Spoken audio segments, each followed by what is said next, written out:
Good morning to all. നമ്മൾ ഇന്ന് ഈ വീഡിയോയിൽ ഡിസ്കസ് ചെയ്യുന്നത് +2 ഫിസിക്സ് ടെക്സ്റ്റ് ബുക്കിലെ 4ാമത്തെ ചാപ്റ്ററായ മൂവിങ് ചാർജസ് ആൻഡ് മാഗ്നറ്റിസം എന്നതിലെ 3ാമത്തെ ക്വസ്റ്റ്യൻ ആണ്. ക്വസ്റ്റ്യൻ ഇതാണ്: a long straight wire in the horizontal plane carries a current of 50 ampere in the north to south direction. Give the magnitude and direction of magnetic field at a point 2.5 meter east of the wire. അതായത് നമ്മളൊരു മാപ്പിൽ north east south direction കാണിക്കുന്നത് ഈ ഒരു രീതിയിലായിരിക്കും. അപ്പം ഇത് വെച്ചിട്ടാണ് നമുക്ക് ആ പ്രോബ്ലം ചെയ്യാൻ പറ്റുന്നത്. അതിനുവേണ്ടി നമുക്ക് നോക്കാം. കറണ്ടിൻ്റെ കടന്നു പോകുന്നത്, കണ്ടക്ടറിനകത്തൂടെ കറണ്ട് കടന്നു പോകുന്നതിൻ്റെ ഡയറക്ഷൻ നോർത്ത് ടു സൗത്ത് ആണെന്ന് പറഞ്ഞിട്ടുണ്ട്. അപ്പം നോർത്തിൽ നിന്നും സൗത്തിലേക്കാണ് കറണ്ട് കടന്നു പോകുന്നത്.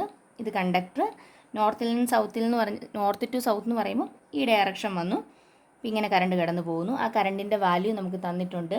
I = 50 ആംപിയർ എന്ന് തന്നിട്ടുണ്ട്. ഇനി പറഞ്ഞിരിക്കുന്നത് ഈ കണ്ടക്ടറിൻ്റെ ഈസ്റ്റിൽ 2.5 മീറ്റർ അകലത്തിലൊരു പോയിൻ്റ് എടുത്താൽ ആ പോയിൻറ്റിലെ മാഗ്നറ്റിക് ഫീൽഡാണ് ചോദിച്ചിരിക്കുന്നത്. ഈസ്റ്റ് എന്ന് പറയുമ്പോൾ ഈ സൈഡിലോട്ട് വന്നു. അതായത് ഇവിടുന്ന് ഇവിടെ ഒരു 2.5 മീറ്റർ അകലെ ഒരു പോയിൻ്റ്, ആ പോയിൻറ്റിലുള്ള മാഗ്നറ്റിക് ഫീൽഡാണ് നമുക്ക് കണ്ടുപിടിക്കേണ്ടത്. സോ ഇത് നമ്മൾ ഏത് ലെറ്റർ വെച്ച് ഡിനോട്ട് ചെയ്യും? ഡി വെച്ച് റെപ്രസെൻ്റ് ചെയ്യും. = 2.5 മീറ്റർ എന്ന് കിട്ടി. ഇനി അപ്പോൾ നമുക്ക് നോക്കാം. മാഗ്നറ്റിക് ഫീൽഡിൻ്റെ ഇക്വേഷൻ എന്താണ്? B = μ0I/2πd എന്ന് എഴുതാം. μ0യുടെ വാല്യൂ 4π × 10⁻⁻⁷ ഇൻറ്റു I എത്രയാണ്? 50 ആണ്, ഡിവൈഡഡ് ബൈ 2π × 2.5 എന്ന് കിട്ടി. പൈയും പൈയുടെ ക്യാൻസലായിപ്പോയി. ഇവിടെ 2 വന്നു. സോ 100 × 10⁻⁷ ബൈ 2.5 എന്ന് കിട്ടി.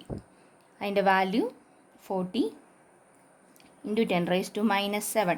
യൂണിറ്റ് എന്ത് വരും? ടെസ്ലയാണ് യൂണിറ്റ്. 40 × 10⁻⁷ ടെസ്ല എന്ന് കിട്ടി. ഇനി നമ്മളോട് ഇതിൻ്റെ കൂടെ ഡയറക്ഷനും കൂടി ചോദിച്ചിട്ടുണ്ട്. ഡയറക്ഷൻ എങ്ങനെ അറിയാൻ പറ്റും? ഡയറക്ഷൻ എന്ന് പറയുന്നത്, അതായത് ഒരു സ്ട്രെയിറ്റ് കണ്ടക്ടറിനകത്തൂടെ കറണ്ട് കടന്നു പോകുമ്പോൾ മാഗ്നറ്റിക് ഫീൽഡ് ഉണ്ടാകുന്നുണ്ട്. ആ മാഗ്നറ്റിക് ഫീൽഡിൻ്റെ ഡയറക്ഷൻ അറിയാൻ വേണ്ടി റൈറ്റ് ഹാൻഡ് തമ്പ് റൂളാണ് ഉപയോഗിക്കുന്നത്. അപ്പോൾ നമ്മുടെ വലത് കൈയുടെ തമ്പ് കറണ്ടിൻ്റെ ഡയറക്ഷനിൽ വെക്കുക. അപ്പോൾ എന്ത് വരും? കറണ്ട് നോർത്ത് ടു സൗത്ത് ഡയറക്ഷനിലാണ് ഇരിക്കുന്നത്. അപ്പോൾ തമ്പ് എങ്ങനെ വരണം? താഴേക്ക് വരണം. തമ്പ് താഴേക്ക് വരുന്നു. അപ്പോൾ നോക്കിയേ, ബാക്കിയുള്ള ഫിംഗേഴ്സ് എങ്ങനെയാണ് ഇരിക്കുന്നത്? ഇവിടുന്ന് ഇങ്ങനെയാണ് പോകുന്നത്, ഈ ഡയറക്ഷനിൽ പോകുന്നു. നമുക്ക് ഏതാണ് വേണ്ടത്? ഈസ്റ്റിലുള്ള പോയിൻ്റാണ് നമ്മളോട് പറഞ്ഞിരിക്കുന്നത്. അപ്പോൾ ഈസ്റ്റ് എന്ന് പറയുന്നത് ഈ സൈഡിൽ വരികയല്ലേ. ഈ സൈഡിൽ ബാക്കിയുള്ള ഫിംഗേഴ്സിൻ്റെ ഡയറക്ഷൻ എങ്ങനെയായിരിക്കും? ഇവിടെ നിന്ന് ഇങ്ങനെയാണ് പോകുന്നത്, അതായത് ഇങ്ങനെയാണ് കറങ്ങിക്കൊണ്ടിരിക്കുന്നത്. ഈസ്റ്റിലാണ് നമ്മുടെ പോയിൻ്റ് ഇരിക്കുന്നത്. സോ ഈസ്റ്റിൽ ആ പോയിൻറ്റിലുള്ള മാഗ്നറ്റിക് ഫീൽഡിൻ്റെ ഡയറക്ഷൻ മാത്രം പറഞ്ഞാൽ മതി.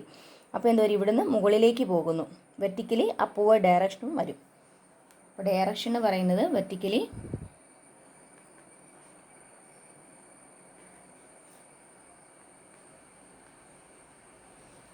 അപ്വേർഡ് ആയിരിക്കും.